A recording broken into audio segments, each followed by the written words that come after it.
अभी हमारे लोगों ने एक भारत बंद की घोषणा भी कर दी है अभी तक, क्योंकि हम लोग उसमें रिसर्च कर रहे हैं, क्योंकि पिछले भारत बंद के खामियाजे हमने देखे हैं। लेकिन हमें किसी भी फैसले के साथ सरकार की नीयत को देखना पड़ेगा कि सरकार की नीयत क्या, कोर्ट की नीयत क्या। आप बताओ, जितने लोग यहाँ बैठे, क्या कभी सुप्रीम कोर्ट, हाई कोर्ट ने हमारे बारे में ईमानदारी से सोचा है? तो सुप्रीम कोर्ट मुझे जवाब दे कि लक्ष्मणपुर बात हत्याकांड जो है, जिसमें 50 लोगों की जान ली गई और डिस्ट्रिक्ट कोर्ट ने उम्र कैद कर दी थी और हाई कोर्ट ने उन सब लोगों को बाइज्जत बरी कर दिया, तो ये सुप्रीम कोर्ट कहां मर गया था? इसने संज्ञान क्यों नहीं लिया?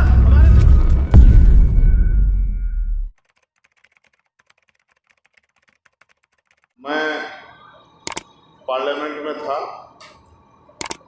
और क्योंकि एक बहुत महत्वपूर्ण बिल आज पार्लियामेंट में पेश हुआ था, हमें ये उम्मीद थी कि हम लोग उसमें डिवीजन की मांग करेंगे और हमने की भी, लेकिन विपक्ष के साथियों का सहयोग न मिलने के कारण हम उसमें कामयाब नहीं हो पाए। वो जेपीसी में मामला चला गया।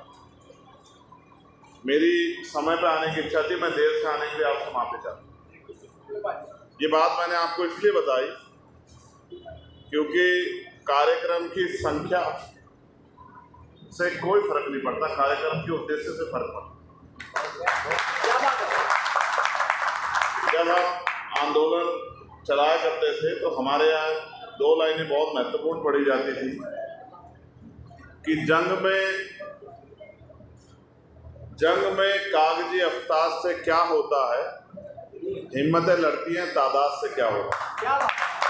मैं आज के इस पावन अवसर पर बहुजन समाज में जन्मे सभी संतों, गुरुओं और महान पुरुषों को नमन करता हूँ और मैं कमेटी के लोगों से माफ़ी भी चाहूँगा क्योंकि मुझे वापस जाना है। अभी 6 बजे तक सेशन चल रहा है, मुझे 5:30 बजे के बाद बोलने का मौका मिलेगा। बाहर बहुत जाम है, आप विश्वास करो मैं 15 मिनट से जाम में, और बहुत जिम्मेदार साथी इस मंच पर बैठे हैं। सभी लोगों से तो मैं व्यक्तिगत रूप से परिचित नहीं हूँ, लेकिन बहुत सारे भाइयों से जिन्होंने मैंने काम करते देखा उनसे परिचित हूँ, और हमारे बहुजन मीडिया के भी बहुत सारे साथी यहाँ। मैं बिना देखे, क्योंकि ये नाम ही ऐसा है राष्ट्रीय संयुक्त मोर्चा भारत, सब लोग तो भारत नहीं कहते इसे, लेकिन जो भारत कहते हैं वो इसकी अहमियत को भी समझते हैं कि ये भारत कैसे बना और इस भारत में किस किस ने हजारों साल तक क्या क्या सहा है। तो मैं आपकी भावनाओं का समर्थन करते हुए आपके पूरे आंदोलन की भूमिका और आपकी मांगों के साथ खड़ा हूँ, इस बात का मैं आपको विश्वास दिलाता हूँ। 2-3 महत्वपूर्ण चीज़ें हैं जो मुझे कहनी है, वो ये है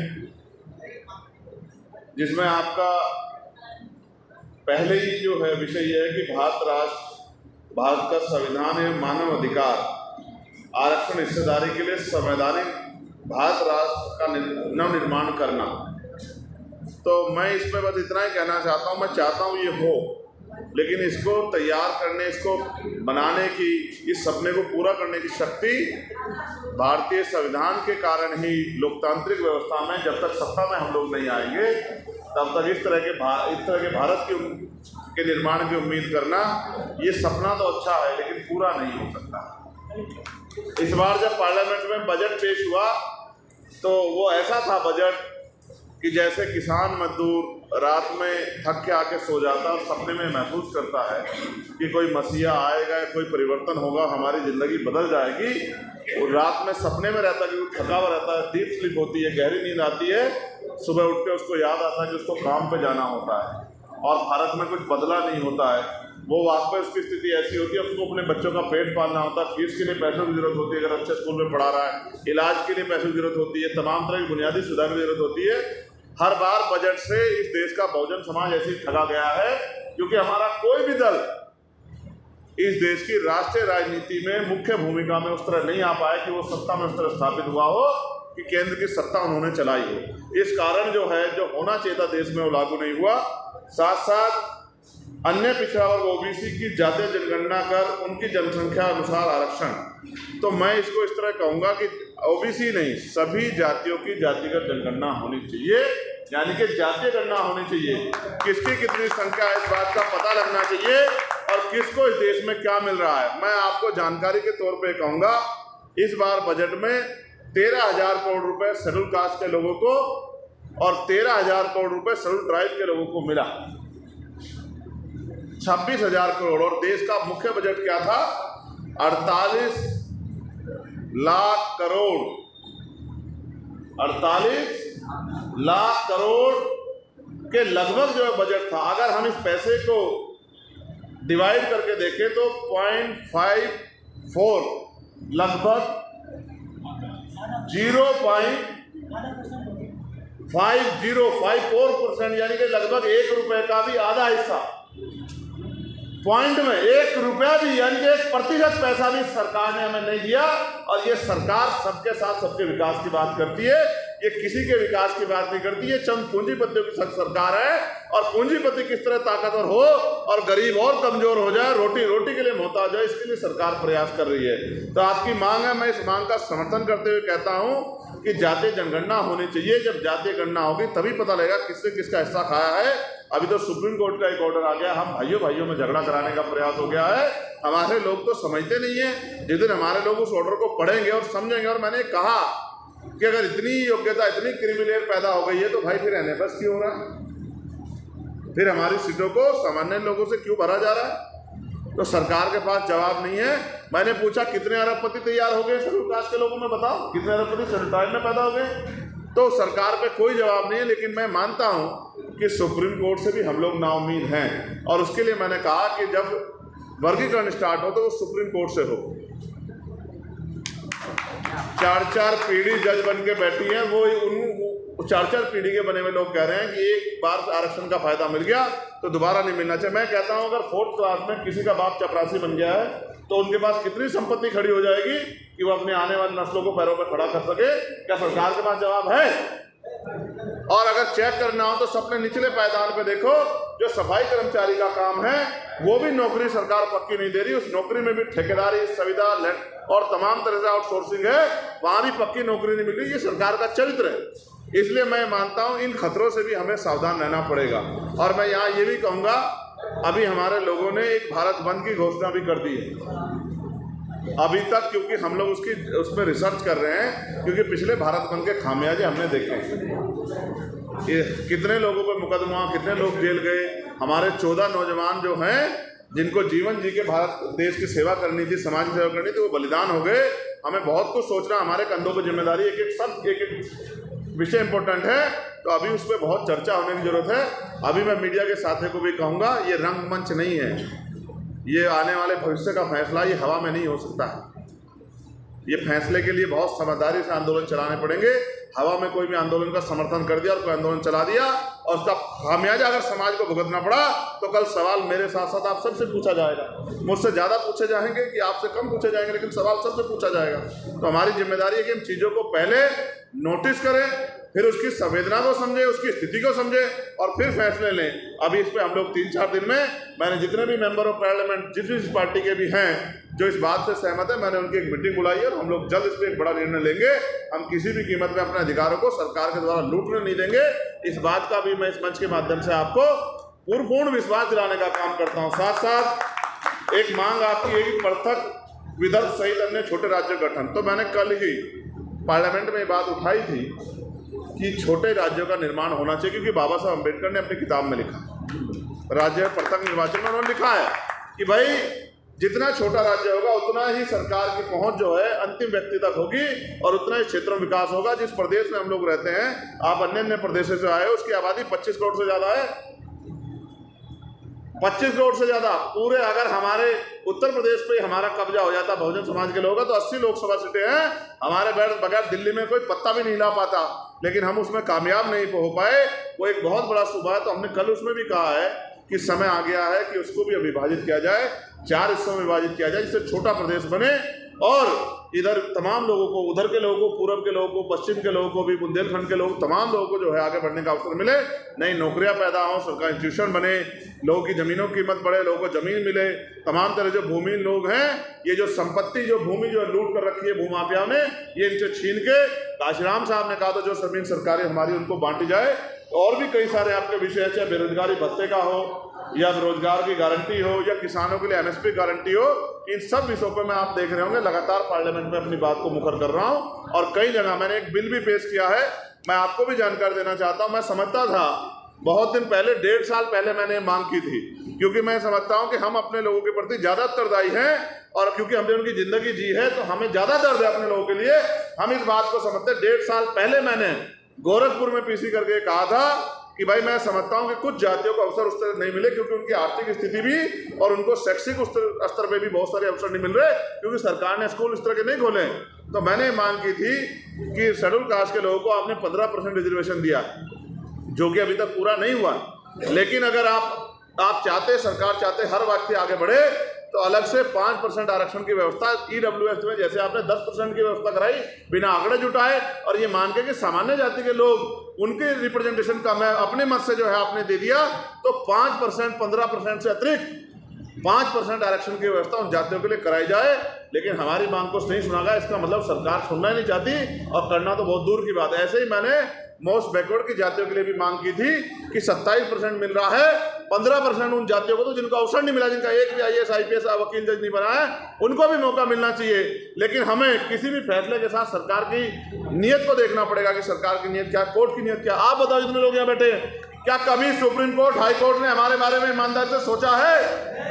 अगर सोचा होता तो इस देश में इतना बैकलॉग कैसे होता? सोचा होता इस देश में कास्ट इक्वालिटी कैसे होती? सोचा होता तो इस देश में NCRB का डाटा कहता है कि लाखों लोगों में महिलाओं पर रेप हत्या होती है, ये क्यों होती है? और सोचा होता तो सुप्रीम कोर्ट मुझे जवाब दे कि लक्ष्मणपुर बात हत्याकांड जो है, जिसमें 50 लोगों की जान ली गई और डिस्ट्रिक्ट कोर्ट ने उम्र कैद कर दी थी और हाई कोर्ट ने उन सब लोगों को बाइज्जत बरी कर दिया, तो ये सुप्रीम कोर्ट कहाँ मर गया था? इन्हें संज्ञान क्यों नहीं लिया? हमारे 50 लोगों की जिंदगी कोई मायने नहीं रखती है क्या? इन्होंने 50 लोगों को न्याय दिलाने का काम क्यों नहीं किया?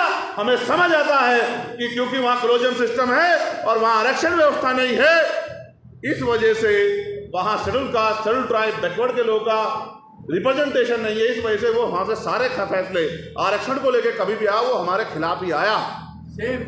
हमेशा हमारे खिलाफ आया, चाहे रिजर्वेशन की प्रमोशन का मामला हो या कोई भी। आप आरक्षण पे देखो, जैसे मंडल कमीशन तब ला रहे, तभी वो कहने लगे थे कि भाई शेड्यूल कास्ट के लोगों को भी जो क्रिमिनल हो जाना चाहिए। 2013, 2005, 2018 के फैसलों में भी उन्होंने कहा कि शेड्यूल कास्ट में क्रिमिनल हो जाना चाहिए। तो इसका मतलब वो ये मानते हैं कि आरक्षण का अधिकार, जो आरक्षण जो व्यवस्था है और उसकी जो व्यवस्था की गई थी, जिसका आधार था सामाजिक पिछड़ापन, छुआछूत, शैक्षिक पिछड़ापन, अब वो इस आरक्षण को खत्म करने के लिए, और रिप्रेजेंटेशन, प्रतिनिधित्व कितना है, मुझे ऐसा लगता है इस देश में सुप्रीम कोर्ट के जरिए इस आरक्षण को, जातिगत आरक्षण को खत्म करने की शुरुआत की गई है। हम लोग इसका पुरजोर विरोध करेंगे, और जिस दिन हमारे भाइयों को समझ आ जाएगा वो भी हमारी पीड़ा को समझेंगे। मैं आपको याद दिलाना चाहता हूँ, जब बाबा साहब अम्बेडकर ने कहा कि जाओ अपने घर की दीवारों पर लिख दो कि तुम इस देश के शासक हो, तो लोग हंसने लगे और मजाक बनाने लगे कि बाबा साहब कैसी बात कर रहे हैं, हम पे घर कहाँ हैं, हम पे दीवारें कहाँ हैं। तो बाबा साहब ने कहा था, मैंने संविधान में आपके हर तरक्की की व्यवस्था कर दी है, संविधान के आधार पर चलो। आज इस देश के संविधान कुचला जा रहा है। आज जब मैं बात कह रहा हूँ, हमने मांग की है, हमने निजी विधेयक पेश किया कि निजी क्षेत्रों में भी अब SC ST के OBC के लोगों को संख्या के आधार पर आरक्षण मिलना चाहिए। ये मांग हमने जो है पार्लियामेंट में उठाई, विधेयक पेश किया और सरकार से कहा कि इस विधेयक पर चर्चा कराए। और ये भी मुखौटे साफ होने चाहिए कि जो पार्टियां वहां बैठ के कहती है कि हम संविधान को बचाने आए हैं, हम संविधान के समर्थक हैं, उनके मुखौटे भी साफ होने चाहिए कि क्या वो SC ST OBC के लोगों के, जब उनकी हकमारी होती है, उनको हिस्सेदारी मिलने की बात होती है, उनके साथ है या नहीं है। इसलिए कल भी मैंने सुप्रीम पार्लियामेंट में कहा कि बताओ, सरकार और ये जो विपक्ष है, ये दोनों लोग अपना स्टैंड क्लियर करो कि जो सुप्रीम कोर्ट का फैसला एक उसको आया, उसमें आप लोग क्या सोचते हो। मैं पुनः आपसे अनुरोध करूंगा, आपने जो जागरूकता कार्यक्रम चलाया है, हम सब लोग इसमें आपके साथ हैं। मैं भले ही सदन में मेंबर ऑफ पार्लियामेंट हूँ, लेकिन यहाँ मैं आपके बीच का आपका भाई हूँ, आपका साथी हूँ, और हमेशा इसी भूमिका में मैं अपने कर्तव्यों का निर्वहन करता रहूँगा। आसान है मेरे जैसे व्यक्ति को गाली दे देना, उस पर आरोप लगा देना, लेकिन ये सच है कि चंद्रशेखर आज़ाद की ज़िंदगी जीना आसान नहीं। जब आपकी जान दांव पे लग जाए और आपको ये नहीं पता हो कि कौन सी गोली कहाँ से आके आपका सीना छलनी कर देगा, तब लड़ाई लड़ने में जिस तरह की कठिनाइयों का सामना करना पड़ता है, अपने भी आदमी को शक की निगाह से देखना पड़ता है, वो बहुत कठिन है, वो आसान ज़िंदगी नहीं है। तो मगर क्या करें, अब काम तो करना ही है, ज़िंदगी तो एक बार मिली है, बार बार तो नहीं मिलेगी। तो जितने भी दिन की ज़िंदगी है उसको लगाना है मिशन में कि आने वाली पीढ़ियाँ हम लोगों से प्रेरणा लेके आगे इस काम को आगे बढ़ाए। और जब तक इस देश में बहुजन राज स्थापित ना हो जाए, जब तक इस देश में महान पुरुषों का सपना पूरा ना हो जाए, जब तक इस देश में बेगमपुरा राज जैसी व्यवस्था ना हो जाए, जब तक इस देश में संविधान पूर्ण से लागू हो जाए, तब तक हम लोगों को रुकना नहीं है। आने वाली पीढ़ियाँ जितना सवाल मुझसे पूछेंगी इतना आपसे भी पूछेंगी, मेरी बात को आप याद रखना। आने वाली पीढ़ियाँ किसी को माफ नहीं करेंगी, वो हर व्यक्ति से पूछेंगी जब अधिकार लुट रहे थे तो आप क्या कर रहे थे। तो ये तो जागरूक लोग हैं, सब लोग मीडिया के लोग हमारे जागरूक लोग हैं, तमाम लोग जो हमारे यहाँ खड़े हमारे साथी हैं पुराने, आप लोग तो जागरूक लोग हैं, आपका बहुत बहुत धन्यवाद। लेकिन ये उम्मीद भी है आपसे कि आप इस लो को, ये जो क्रांति की लो आप लोगों ने जलाई है, इसको जिंदा रखेंगे, इसको चला के रखेंगे। आपने मुझे मौका दिया, उन्हें मैं एक और बात छोटा होने के नाते देर से आने के लिए माफ़ी मांगता हूँ, लेकिन मेरा विश्वास कीजिए, अगर वहाँ बहुत बड़े समुदाय के हितों की रक्षा की बात नहीं होती तो मैं 12:30 बजे आपके बीच में, मैं पुनः आपको विश्वास दिलाता हूँ, जहाँ आपको जब मेरी जरूरत पड़ेगी आपका एक आदेश आएगा, आपको विश्वास नहीं होगा, आपके लिए मुझे कितने फ़ोन आए कि आपको वहाँ जाना है, मैंने उनसे कहा मैं वहाँ जरूर जाऊँ। तो मैं आपसे, और आप पुराने साहब के साथ ही हैं, मिशनरी लोग हैं, सब काशीराम साहब के साथ काम किए, सब सीनियर लोग हैं, हम तो छोटे लोग हैं आपसे, हम तो आपसे सीखेंगे, सीख के काम को आगे बढ़ाएंगे। हम ये किसी घमंड में नहीं है कि हमें बहुत कुछ आता है, हम तो सीख रहे हैं भाई, कोई माँ के पेट से तो नहीं सीखता। हमने तो 16 हमारे साथी खड़े थे, 16 महीने जेल काटी। अब कोई कह देता है आराम से कि भाई ये तो अपने आप चले गए, जेल जाना आसान काम है, कि जाके देखो जिसको बंद करता है भाई, जाके देखो, एक रात गुजार के पता लग जाएगा। हमने दिल्ली में तिहाड़ काटी, लाठियाँ खाई, राहुल भाई यहाँ खड़े पूछो, हमने लाठियाँ खाई। ये तमाम ये नेशनल दस्तक वाले लोग हैं। हमारी अब मेरी जो गैप था 7 इंच 7 उसका mm का, वो 14 का हो गया पड़ के। ये भी नहीं पता कब रीढ़ की हड्डी जवाब दे जाएगी, लेकिन इस रीढ़ की हड्डी की परवाह करूँ तो समाज की रीढ़ की हड्डी टूट जाएगी। तो पहले समाज की रीढ़ की हड्डी की चिंता, इसलिए अपने काम को जिम्मेदार कर रहे हैं। आपने मुझे सुना बहुत गंभीरता से, बहुत बहुत धन्यवाद। और आप सबके लिए मंगल कामनाएं। जय भीम, जय भारत, जय मंडल, जय संविधान, जय जवान, जय किसान, जय जोहार। और बहुजन मीडिया के साथियों को धन्यवाद मेरा बहुत बहुत। अभी हमारी इतनी ताकत नहीं, वरना तुम्हारे चैनल बनवा देते।